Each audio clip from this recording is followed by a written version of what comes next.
Hello students, in this lecture we are going to start the next part of solution chapter, that is colligative properties. Solutions में अब तक हम various laws, Henry's law, Rolle's law, ideal and non ideal solution और उसके साथ साथ deviation in roles law and azeotropes study कर चुके हैं. अब ये नेक्स्ट पार्ट है सॉल्यूशन चैप्टर का, जिसमें हम कोलिगेटिव प्रॉपर्टीज़ स्टडी करेंगे कुछ सॉल्यूशंस की. तो सबसे पहले ये देखते हैं कि कोलिगेटिव प्रॉपर्टीज़ क्या होती हैं. ये वो प्रॉपर्टीज़ हैं, those properties which depends only on the number of particles of solute, या हम कह सकते हैं number of moles of solute, क्योंकि मोल्स भी एक नंबर को रिप्रेजेंट करता है. दैट इज़ ऐसी कोई भी प्रॉपर्टी जो नेचर ऑफ सोल्यूट पे डिपेंड नहीं करती, ओनली नंबर पे डिपेंड करती है, नंबर ऑफ पार्टिकल्स, वो भी सोल्यूट के in the solution and independent of the nature of solute. उस प्रॉपर्टी को हम कहते हैं that is known as colligative property. तो ऐसी हमारे पास 4 प्रॉपर्टीज़ हम स्टडी करेंगे इसमें, जो कोलिगेटिव प्रॉपर्टीज़ हैं, दैट इज़ जो नंबर ऑफ पार्टिकल्स पे डिपेंड करती हैं और किसी नेचर पे डिपेंड नहीं करती. जिसका फर्स्ट एग्जांपल हम ऑलरेडी रोल्स लॉ के अंदर स्टडी कर चुके हैं, that is relative lowering in vapour pressure. हमने इसको roles law for non volatile solute में स्टडी किया था. इसका फाइनल रिज़ल्ट जो हमारे पास आया था that is relative lowering in vapour pressure, उसको हमने बोला था. तो अगर हम रोल्स लॉ के एक्सप्रेशन को ही यूज़ करें, रोल्स लॉ हमें क्या एक्सप्रेशन देता है, और ये एक्सप्रेशन है नॉन वोलेटाइल सोल्यूट के लिए. इस सॉल्यूशन में हमारे पास नॉन वोलेटाइल सोल्यूट है, दैट इज़ वेपर प्रेशर जो सॉल्यूशन का आएगा हमारे पास वो ओनली ए की वजह से होगा, दैट इज़ सॉल्वेंट की वजह से. यहाँ पर ए सॉल्वेंट लिया जा रहा है, तो vapour pressure of solution is only due to solvent. Because B component हमने नॉन वोलेटाइल ले लिया, तो vapour pressure of B is 0 in the solution. And P A किसका इक्वल होता है, हमारा P A naught X A. Raoult's law ने express किया था हमारे पास. तो हम यहाँ पे relative lowering in vapour pressure कैसे फाइंड आउट कर सकते हैं. एक्स ए को हम पुट कर सकते हैं 1 माइनस एक्स बी. क्यों? क्योंकि हमारे पास टोटल मोल फ्रैक्शन जो होती हैं of any solution, that is X A plus X B for any solution is equal to 1.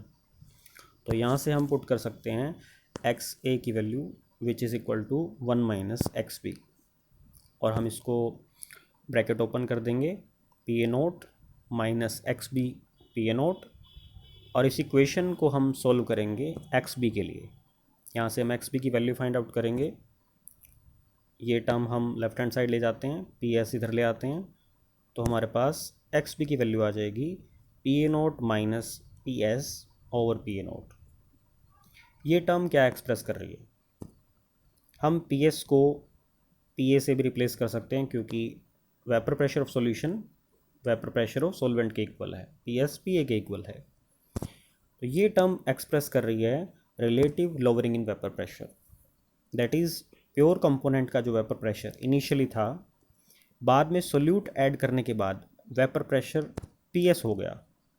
Non volatile solute हमने ऐड किया, तो वेपर प्रेशर जो है सॉल्यूशन का वो डिक्रीज़ हो जाएगा नॉन वोलेटाइल, क्योंकि उसने वेपर प्रेशर में कंट्रीब्यूशन नहीं दिया, उसने वेपर प्रेशर डिक्रीज़ कर दिया. तो कितना डिक्रीज़ आया, P A naught minus P S.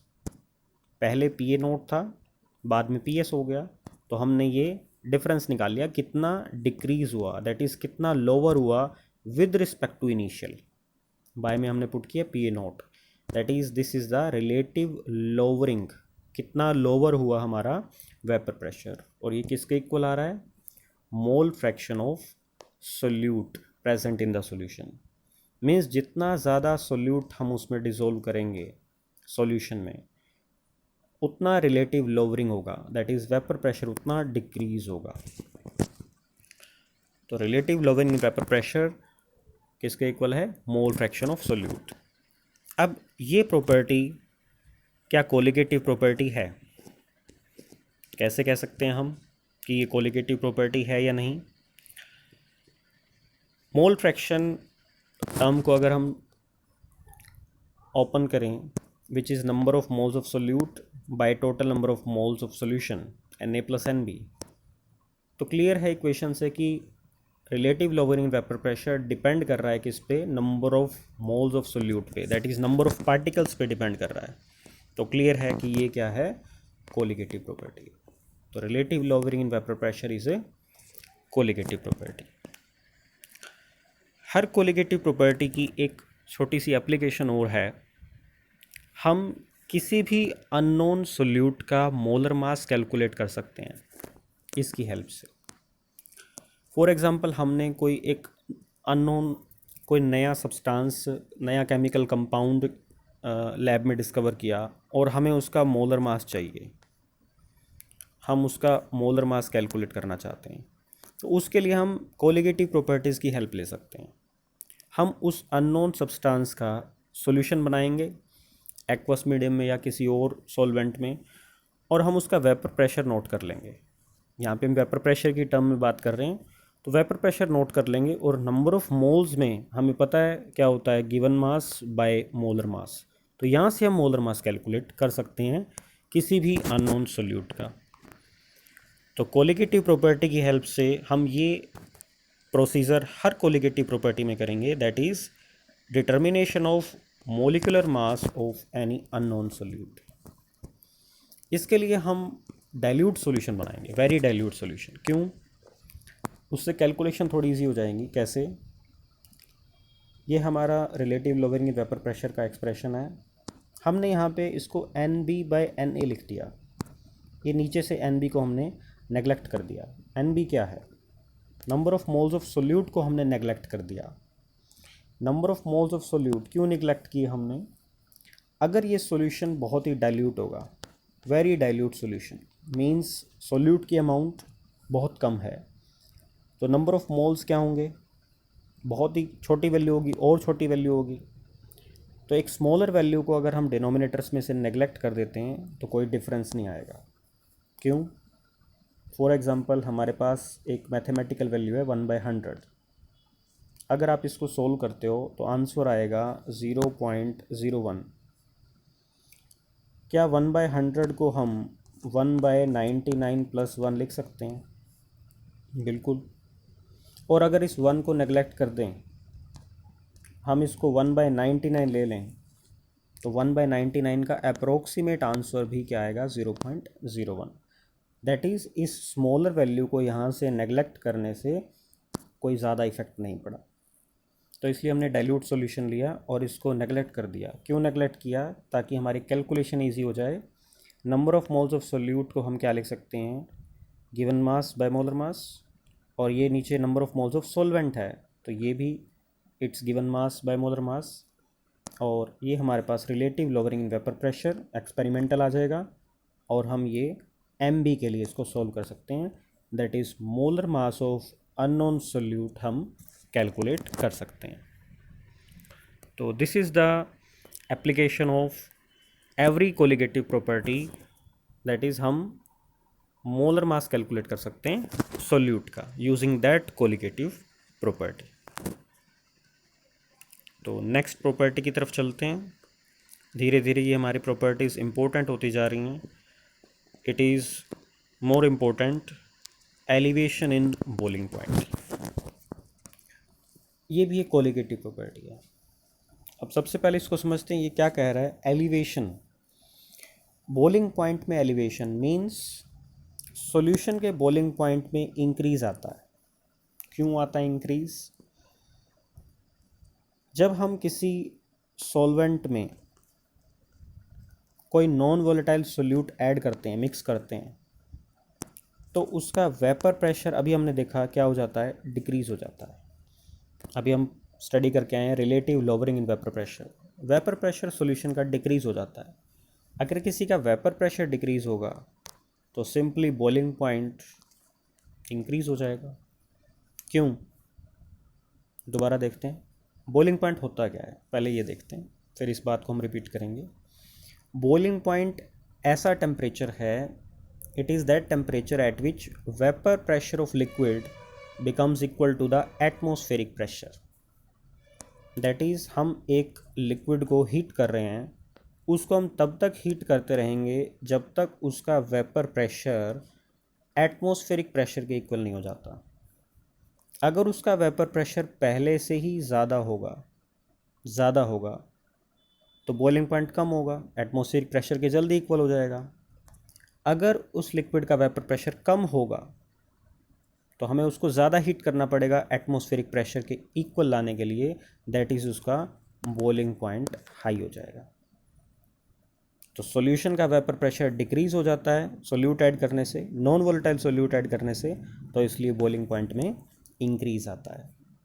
That is boiling point of solution is greater than that of pure solvent, means there is increase in the boiling point of solution. Boiling point solution का ज़्यादा है, क्यों? क्योंकि हमने उसका vapour pressure कम कर दिया है। कैसे कम किया? By adding a non volatile solute. और कितना इंक्रीज हुआ, उसी टर्म को बोलते हैं elevation in boiling point. I think ये प्रॉपर्टी क्लियर होगी अब आपको कि एलिवेशन कैसे आया बॉइलिंग पॉइंट ऑफ सॉल्यूशन का। अगर अभी क्लैरिटी थोड़ी सी कम है तो हम इसको ग्राफ की हेल्प से समझते हैं। ये हमारे पास ग्राफ है, कैसे, किस चीज़ का ग्राफ है ये? हमने ग्राफ बनाया वेपर प्रेशर वर्सेस टेम्परेचर। जैसे कि हमें क्लियर है कि हमने फॉर एग्जांपल एक सॉल्वेंट लिया और हम उसका टेम्परेचर जैसे जैसे इंक्रीज़ करेंगे अमाउंट ऑफ वेपर्स इंक्रीज़ होंगे, दैट इज़ उसका वेपर प्रेशर भी क्या होगा, इंक्रीज़ होगा। तो यहाँ पे इस कर्व को ऑब्ज़र्व करें, ये सॉल्वेंट की कर्व है। टेम्परेचर जैसे ही हम इंक्रीज़ कर रहे हैं वेपर प्रेशर भी क्या हो रहा है, इंक्रीज़ हो रहा है।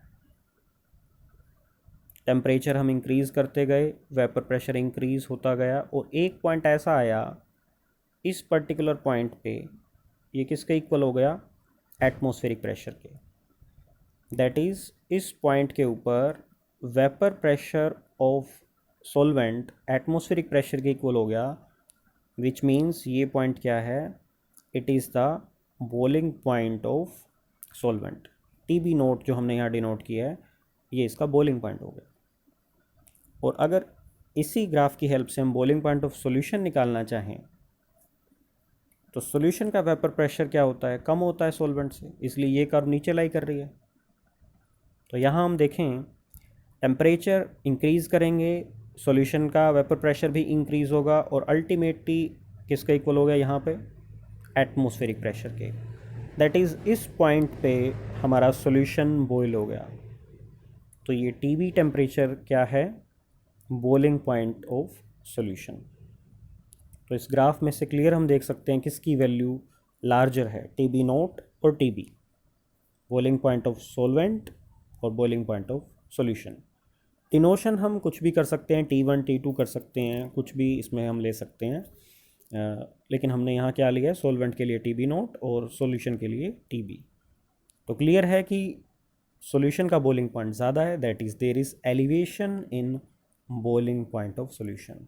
और कितना एलिवेशन हुआ वो हमें ये डिफरेंस देगा, that is T B minus T B naught, और इसी को हम बोलते हैं elevation in boiling point. This T B minus T B naught is represented by delta T B, that is known as elevation in boiling point. अब हम ये देखते हैं ये एलिवेशन कितना आएगा, ये एलिवेशन आया क्यों था।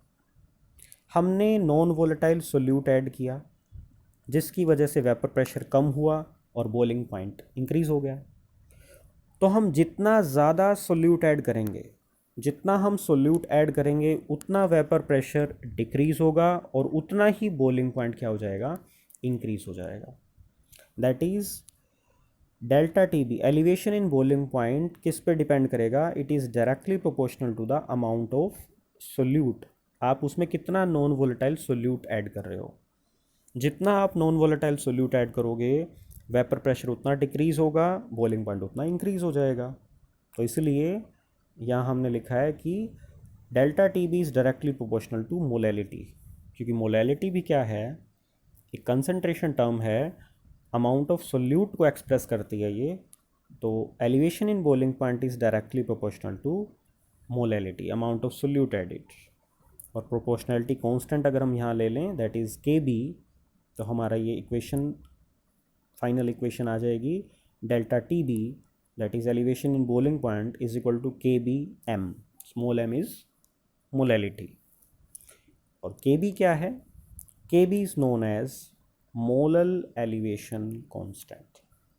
This is our proportionality constant and ये डिपेंड करता है हर एक सॉल्वेंट के नेचर के ऊपर।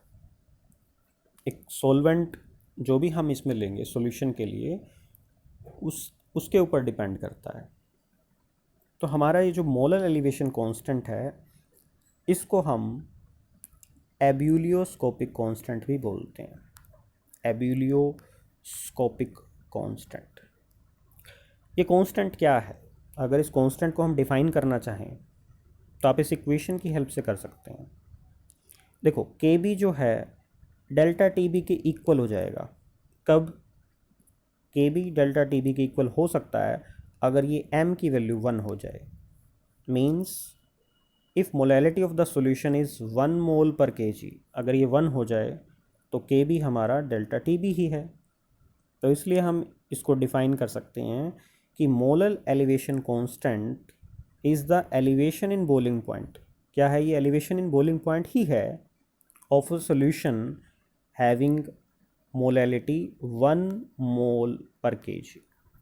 अगर सॉल्यूशन की मोलैलिटी 1 मोल ले ली जाए तो उसका एलिवेशन इन बॉइलिंग पॉइंट ही किसके इक्वल होगा, मोलर एलिवेशन कांस्टेंट के।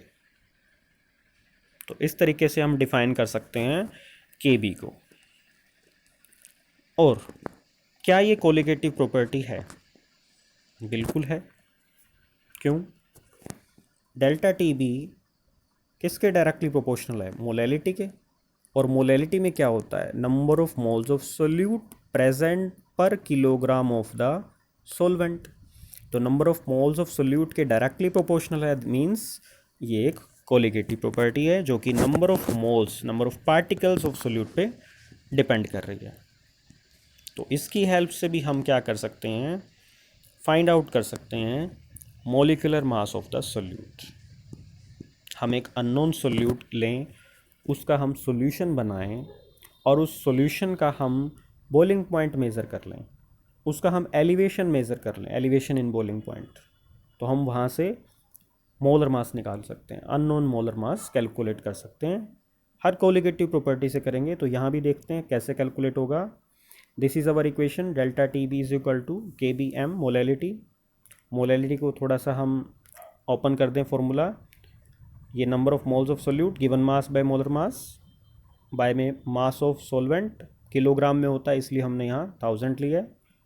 तो यहाँ से हम एम बी के लिए इसको सोल्व कर लेंगे, तो ये हमारे आ जाएगी M B means molar mass of solute हमने कैलकुलेट कर लिया with the help of colligative property. कौन सी colligative property, elevation in boiling point. तो इस प्रॉपर्टी में मोस्ट इम्पोर्टेंट है न्यूमेरिकल पॉइंट ऑफ व्यू से हमें ये ध्यान रखना है कि डेल्टा टी बी क्या एक्सप्रेस करता है। This is T B minus T B naught. आपको ये टर्म क्लियर होनी चाहिए, boiling point of solution minus boiling point of solvent, क्योंकि हमें इसमें बॉइलिंग पॉइंट फाइंड आउट करने के लिए न्यूमेरिकल दिया जा सकता है। तो ये टर्म हमें क्लियर होनी चाहिए कि हम कौन सी टर्म कैसी डिनोशन ले रहे हैं और कौन सी term boiling point of solution को एक्सप्रेस कर रही है या बॉइलिंग पॉइंट ऑफ सॉल्वेंट को।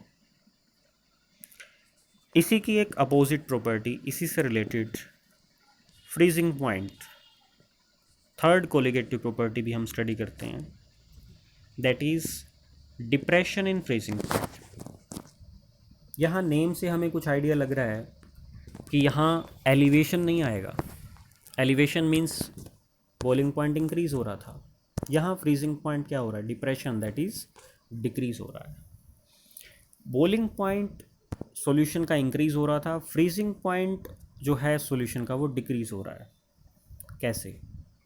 सबसे पहले हम इसको समझेंगे डिक्रीज़ क्यों आया, बट फ्रीजिंग पॉइंट होता क्या है। फ्रीजिंग पॉइंट को हम डिफाइन कर सकते हैं, it is that temperature at which solid form and liquid form of any substance को एग्जिस्ट इन इक्विलिब्रियम।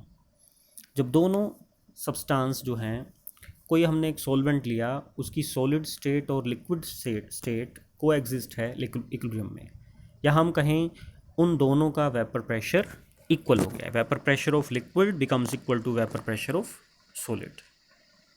इसको हम ग्राफ में अगर समझें, फ्रीजिंग पॉइंट कहाँ है और डिप्रेशन कैसे आएगा, इस ग्राफ की हेल्प से हम समझते हैं। इस ग्राफ में सिमिलरली वही टर्म्स ली गई हैं, बस थोड़ा सा चेंज ये है कि हम यहाँ पे वेपर प्रेशर वाई एक्सिस पे हमने लिया था, टेम्परेचर हमने लिया था, लेकिन हम यहाँ पे एक्सप्रेस कर रहे हैं, ये सॉल्वेंट की कर्व है हमारी, और इसके नीचे कौन सी कर्व थी, हमारी सॉल्यूशन की। बस हमने अब क्या किया, हमने अब इस लिक्विड फेज़ को फ्रीज़ करना है, दैट इज़ हम टेम्परेचर क्या करेंगे, डिक्रीज़ करेंगे। हम इस सॉल्वेंट लिक्विड को फ्रीज़ करना चाहते हैं, तो हमने टेम्परेचर डिक्रीज़ किया, वेपर प्रेशर क्या हुआ, डिक्रीज़ हुआ। इस बार हम ग्राफ को रिवर्स की तरफ, इस तरफ प्लॉट कर रहे हैं। तो वेपर प्रेशर डिक्रीज़ होता हुआ हमारे पास एक पॉइंट पे इतना डिक्रीज़ हो गया कि उस वेपर प्रेशर में एक रैपिड डिक्रीज़ आया, दैट इज़ इस पर्टिकुलर पॉइंट पे ये लिक्विड चेंज हो गया सॉलिड स्टेट में, दैट इज़ ये फ्रीज़ हो गया। तो हमने इसको यहाँ डिनोट कर दिया TF नोट से, दैट इज़ एक सॉल्वेंट का वेपर प्रेशर डिक्रीज़ होते होते सॉलिड में कन्वर्ट हो गया, दैट इज़ फ्रीज़ हो गया एट पर्टिकुलर पॉइंट। ये कर्व एक्सप्रेस कर रही है सॉलिड फेज़ को, ये कर्व एक्सप्रेस कर रही है लिक्विड फेज़ को।